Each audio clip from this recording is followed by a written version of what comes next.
কাউকে কিছু বলার আগে ৩ বার নিজেরটা ভাববেন যে নিজে কি করেন। অন্যের বদনাম করো না, প্রকাশ্যে অন্যের দোষ খোঁজো না। সবচেয়ে বুদ্ধিমান সে যে নিজের দোষ খোঁজে।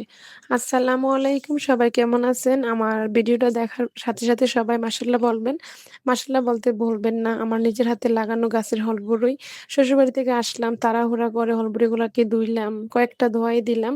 হলবরির মধ্যে অনেক বালি থাকে আরকি, যেহেতু বাগান থেকে পাড়ছি। এদিকে পাতলা ডাল রান্না করলাম, সাথে আম দিলাম, আর এদিকে টমেটো দিয়ে ডিম ভুনা করলাম। শ্বশুরবাড়ি থেকে আসলাম, বাসার মধ্যে যা ছিল তাই রান্না করলাম। আপনাদের সাথে শেয়ার করলাম আরকি ভিডিওটা। হলবুড়ি না বেশিক্ষণ বা ২ দিন ৩ দিন রাখা যায় না আমের মতো। হলবুড়ি রাখলে এগুলা কেমন যে কালো কালচে হয়ে যায়। তার জন্য আসার পরে রান্নাটা শেষ করার সাথে, সাথে আচার দেওয়ার জন্য মানে প্রস্তুতি নিয়ে নিলাম আরকি। আপনাদের সাথে আজকের ভিডিওটা শেয়ার করলাম। নিজের গাছের লাগানো হলবুড়ির আচার দিতে অনেক বেশি ভালো লাগতেছে আরকি। যদি গাছটা না লাগাইতাম অবশ্যই এত হলবড়ি আসতো না, আর আচারও দিতে পারতাম না।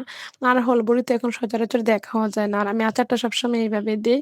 কিছু মরিচ দিছি এখানে, এলাচ, দারচিনি, কয়েকটা তেজপাতা দিলাম। তো তেলটা বেশি পরিমাণে লাগে না হলবড়ির আচারে। এদিকে মরিচ গুঁড়া করে রাখলাম আর পাঁচফোড়ন আরকি। চিনিও দিলাম, হলবড়ি তো অনেক টক।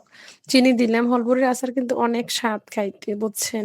কেমন হইছে জানি না, আপনারা কমেন্টে জানাইবেন। হলবুড়ির আচারটা কেমন হইছে? যদি একটু রৌদ্র থাকতো, রৌদ্রে দিলে আচারের কালারটা অনেক সুন্দর আসতো। কিছু করার নাই। হলবুড়িগুলা নষ্ট হইয়া যাইব। সাথে, সাথে দিয়ে ফেললাম আচারটা। আল্লাহ হাফেজ।